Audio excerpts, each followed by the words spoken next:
Hi guys, it's Lisa Cummins from Euphoric Food Cafe.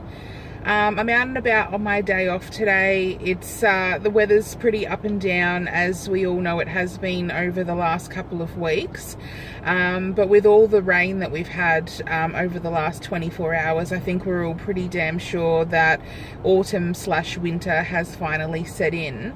And I know that most people kind of get a little bit sad about that. You know, daylight savings has come to an end.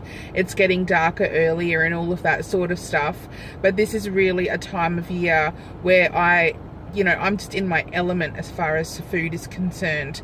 And that's because comfort food is back, and nothing can make me more happier, comforted, satisfied, all of those, happy terms.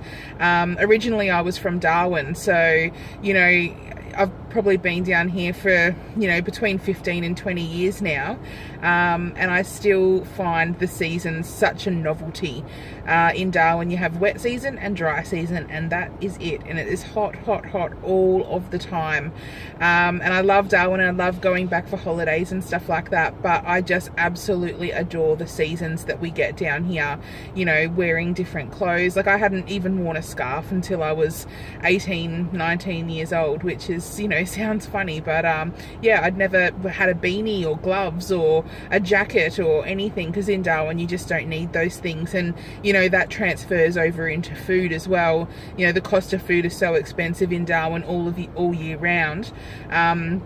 But yeah, it's not really conducive to your roasts and your braises and your curries and your casseroles and all of that kind of stuff. So, back in the day when I used to work a fairly standard, 9 to 5 job, I've worked in journalism and public relations, and I've quite often commuted up to Melbourne, from Geelong, throughout my previous career and stuff as well. And back when I used to just blog about food rather than actually cook food in a cafe, I came up with this thing that I thought was, a really great way to take some stress out of getting food on the table each week. And it just came from that sort of time where we're not out and about as much, and we're at home, we're more willing to cook and cook slow food and all of that kind of thing. And so I used to call it the weekly cook up, and I would post up a recipe every single week that was a real slow food recipe. So anything from lasagnas to Irish stew to curries, all of those sorts of things. And that's the kind of food that I absolutely love, and that's the kind of food I try to bring to you with our take-home meals menu each week as well.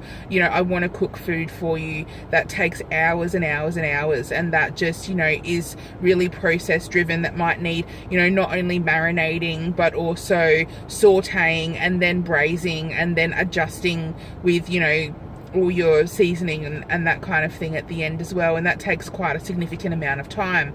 But the fantastic thing about winter, and maybe the guys are off at football, or maybe you just love being in the kitchen and you find it really relaxing, is this is the time of year to do those weekly cook-ups. And you might cook 1, 2, maybe even 3 things in that day.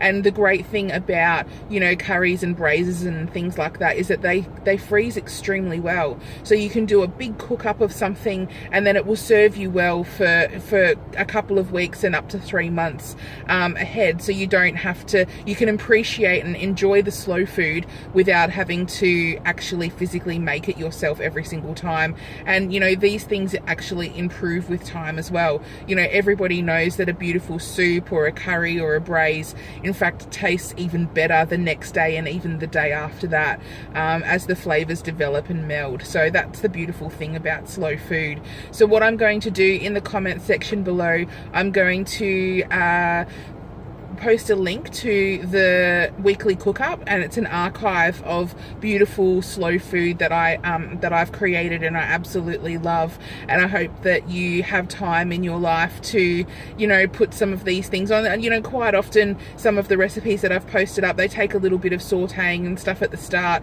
but then you can just leave them on the pot or in the oven to cook slowly and get on with your life. And the beautiful thing is that your house is filled with the absolutely delicious flavors and smells of what you're cooking, which is also extremely comforting and one of the most beautiful things for me about the cooler weather. So that's a positive spin on the cooler weather, and the rain and all of that kind of stuff is the beautiful food that we can begin to appreciate now that the time has come. And you know, sitting on the couch cuddled up, you know, eating soup, you know, life doesn't get better than that for me. And you know, that we can all say beautiful, like there's wonderful things about summer and all of that sort of stuff, but you know, these cooler seasons really come into their own as far as food's concerned, and that makes me really excited.